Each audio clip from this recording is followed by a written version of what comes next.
My dad's ex-boss begged him for a job. Instant regret. The squeak of my office chair was the loudest sound I'd hear all day, unless someone's stand-up desk motor decided to give up the ghost. Open plan offices. Gotta love him. I was knee-deep in debugging some legacy code, a digital archaeology project that made me want to chuck my monitor out the window when my phone buzzed. Dad calling. I answered, already bracing myself. My dad, Robert, wasn't a complainer, but the last few months had been rough. Hey, Dad, everything okay? His voice was tight. Mark, can you come over tonight? Your mother and I need to talk to you. That was never good. Robert calling me by my full name only happened when something serious was up. My brain instantly conjured worst-case scenarios, health scares, financial trouble. The possibilities were endless and none of them good. Yes, sure. I can be there around 6. I tried to sound casual, but my heart was already doing the tango. The debugging could wait. Family came first. 6 o'clock found me parked in front of the modest bungalow I'd grown up in. The familiar scent of Mom's pot roast wafted out as I unlocked the door. Inside, my parents were sitting at the kitchen table. Brenda's usually cheerful face etched with worry. Robert staring into his coffee cup like he was trying to decipher the secrets of the universe in its murky depths. Hey, I said, trying to inject some levity into the situation. What's all this cloak and dagger stuff? Did you guys win the lottery and you're afraid I'll ask for a cut? Brenda managed a weak smile. Robert just sighed. It's about my job, Mark, he finally said, his voice flat. I got laid off. The news hit me like a punch to the gut. Laid off, my dad. The guy who'd practically built Harrison Machine from the ground up. What? How? Dad, you've been there for 30 years. Harrison said they are restructuring. Economic downturn, that sort of thing. Said they had to make some tough choices. He spat the words out like they tasted like ash. Brenda chimed in, her voice laced with anger. He replaced him with his nephew, Mark. Some kid who barely knows which end of a wrench to hold. 30 years of loyalty, and he gets kicked to the curb for some entitled brat. I saw red. Mister. Harrison had always been a pompous, arrogant jerk. He treated my dad like a glorified robot, taking his skill and dedication for granted while raking in the profits. And now, to do this, that's BS, Dad. Utter BS. You can't let him get away with this. We'll sue. Will. Robert held up a hand, stopping my rant. Son, it's not worth it. The severance package was okay, enough to keep us afloat for a bit. And honestly, after all these years, I'm just tired. Tired of fighting. But I wasn't tired. I was furious. I knew how much that job meant to him, not just for the money, but for the sense of purpose it gave him. He took pride in his work, in the precision and craftsmanship he poured into every part he made. And Mr. Harrison had just ripped that away from him. Don't worry, Dad, I said, my voice hardening. I'm not tired, and I'm not letting this go. My initial plans were misguided. I considered leaving scathing reviews of Harrison Machine online, detailing Mr. Harrison's incompetence and nepotism. But Kevin, my friend from college, talked me out of it. Dude, that's just going to make you look petty. And it could backfire on your dad. Harrison could claim defamation and make his life even harder. He was right. I needed a plan that would hurt Mr. Harrison where it really mattered, his wallet. A few weeks later, I was sitting in a conference room at work, listening to our head of procurement drone on about finding a new supplier for some custom metal parts we needed for our next project. Our usual vendor had jacked up their prices, and we were looking for alternatives. We need someone reliable, who can deliver high-quality parts on time and within budget, she said, her voice devoid of any enthusiasm. An idea sparked in my mind. What about Harrison Machine? I asked, trying to sound nonchalant. I think they do that kind of work. She frowned. Harrison? I've heard mixed reviews. Their quality control has been slipping lately. Yeah, well, maybe they just need a chance to prove themselves, I said smoothly. We could give them a small order, see how they do. If they screw it up, no big loss. But if they deliver, we could save a ton of money.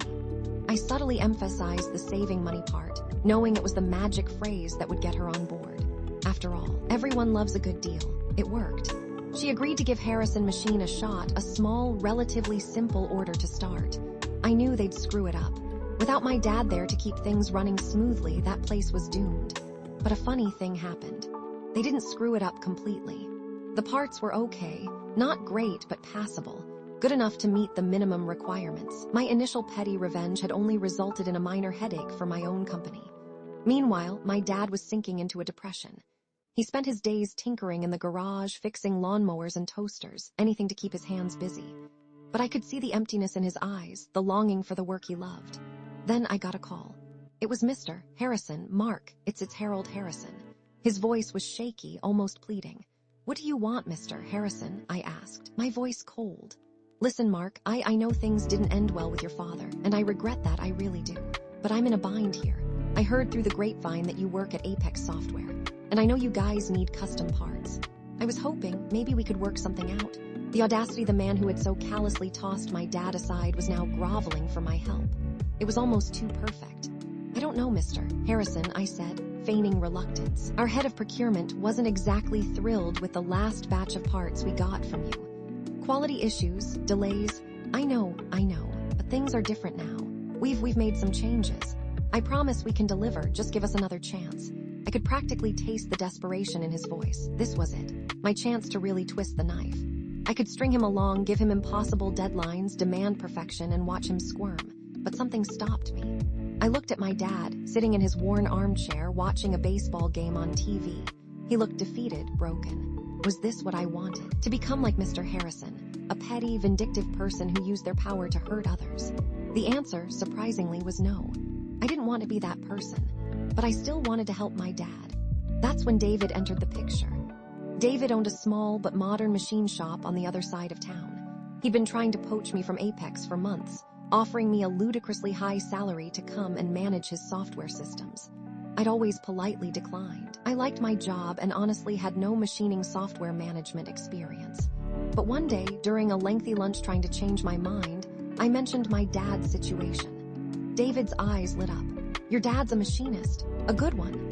I launched into a passionate defense of Robert's skills, detailing his decades of experience and the complex parts he could create. David listened intently, occasionally interjecting with technical questions. "Look," David said when I finished, "I'm having a hard time finding skilled machinists. Everyone wants to work in tech these days. Maybe your dad would be interested in coming to work for me." I relayed the offer to my dad, who was initially hesitant. He was older, set in his ways, and the thought of starting over at a new place was daunting. But after some gentle persuasion from my mom and me, he agreed to meet with David. The meeting went well. David was impressed by my dad's knowledge and experience, and my dad was impressed by David's modern equipment and organized shop. A week later, Robert started working for David. Meanwhile, Mr. Harrison's situation was going from bad to worse. He was losing clients left and right, his marriage was on the rocks, and his nephew was proving to be a complete disaster. Then, one day, I heard from a reliable source that Harrison Machine had officially gone bankrupt. A few days later, my phone rang. It was Mr. Harrison again. "Mark," he said, his voice barely a whisper. I need your help. I heard your father is working for David. Is there anything you can do? I don't know what else to do. I have a family." This was it. The ultimate revenge. He was completely broken, begging me for a job. I could hire him, put him in a humiliating position, make him pay for everything he'd done to my dad. I felt a surge of satisfaction, but it was quickly followed by a wave of unease. Was this really the person I wanted to be? I told him I'd think about it. That night, I talked to my dad. I told him about Mr. Harrison's situation, about his desperation, about the opportunity for revenge. Robert listened patiently, his expression unreadable. When I finished, he looked at me and said, "Mark, what good would it do? Ruining that man's life won't bring back the last 30 years. It won't make us any better than he is." He paused, then continued, "If you can help him, help him. Not for his sake, but for yours. Don't let bitterness consume you." His words surprised me. I expected him to be angry, to want revenge. But he was offering forgiveness, a chance to move on. The next day, I called David. I told him about Mr. Harrison's situation and asked if he would consider hiring him. David was initially reluctant. Why would I want to hire the guy who ran his business into the ground? Because he's a skilled machinist, I said. He knows the trade inside and out. He just needs a chance to learn from his mistakes. I also subtly mentioned that hiring Mr. Harrison would be a huge favor to my dad, who was already proving to be an invaluable asset to his shop. After some persuasion, David agreed. He hired Mr. Harrison, but in a very junior role. He would be responsible for cleaning the machines, sweeping the floor, and doing other menial tasks. And to add insult to injury, he would be reporting directly to my dad. Mr. Harrison was humiliated. He resented having to take orders from the man he had once considered his subordinate. He struggled to adapt to the new, more efficient environment. But Robert was surprisingly patient. He didn't gloat or lord his position over Mr. Harrison. Instead, he used his experience to mentor him, to teach him new techniques, to help him regain his lost skills. Slowly, Mr. Harrison began to change. He started taking pride in his work, even the menial tasks. He learned to listen to others, to value their opinions. He became a valuable member of the team, not because of his title, but because of his hard work and dedication.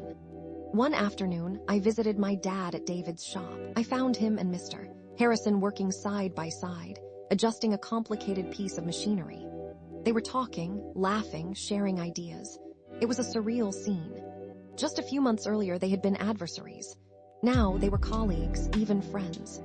As I watched them, I realized that I had gotten my revenge, not by ruining Mr. Harrison's life, but by helping my dad find success and building something better. I had learned that true satisfaction comes not from bitterness, but from forgiveness and compassion. And as for Mr. Harrison, he was finally learning the value of hard work, humility, and respect. He may have lost everything, but he had also gained something far more valuable: a second chance.